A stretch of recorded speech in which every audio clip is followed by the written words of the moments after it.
Vamos, Digimon! Omega Power! Masakit sa boses.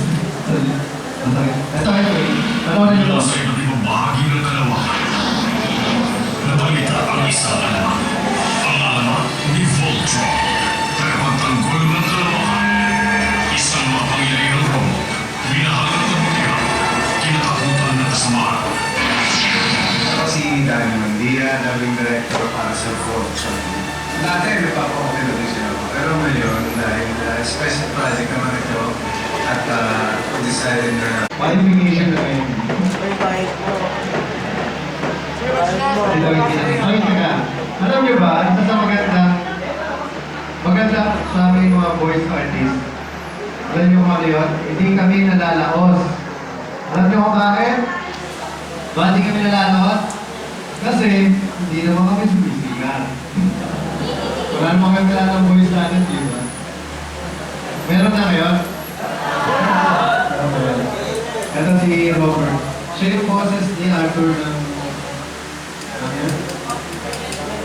Ating Cat ba yan? Sa mga lang yan, nag-boses sa McDonald's show. Uy! Okay na rin. Ayan. Pati yun sa... may na ako mga YouTube. Magaling ang voice talent niya. Anyway, ito. May iwan na ako sa inyo mga boto ko sa book. Sa akin galing to.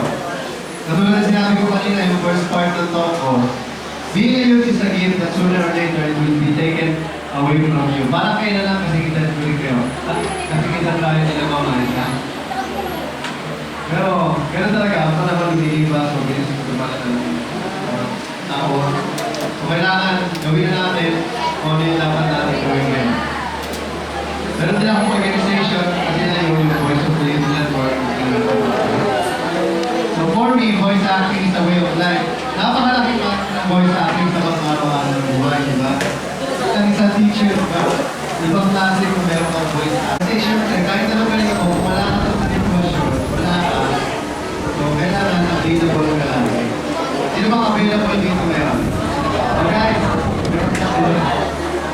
So anyway, meron akong Friendster, may Facebook account ako. Sana i-add nyo ako. Isulat nyo yung pangalan ko, Pucholo Gonzales. Tapos ang email address ko, ayan. Pero mas madali ako makita sa internet. I-google nyo lang yung pangalan ko, automatic ko nila. Yan ang power ng technology. Pag sinulat ng Voice Talent Philippines yung top 40 sa akin yun. So madali na ako makita. Kung pupunta kayo Manila, hindi pupunta sa ABS-CBN dito. O yan, ako naglahat ng comment mo. Actually, sarado na yun. Sabi ko kung lang. Ay, pag dito nilang gabi yan. Kaibigan ko sa iyo kung kaya sa studio. So, magkita tayo first. Alright? So, yun na. Maraming salamat at mabuhay kayo. God bless you all. Thank you. Computer College Council presents this certificate of appreciation to Pochola D. Gonzales, the Voice Master, for his invaluable service as resource speaker in a seminar entitled Voice Animation, the Art of Pinoy Voice Acting, which contributed to the enhancement of the skills of the students in multimedia applications.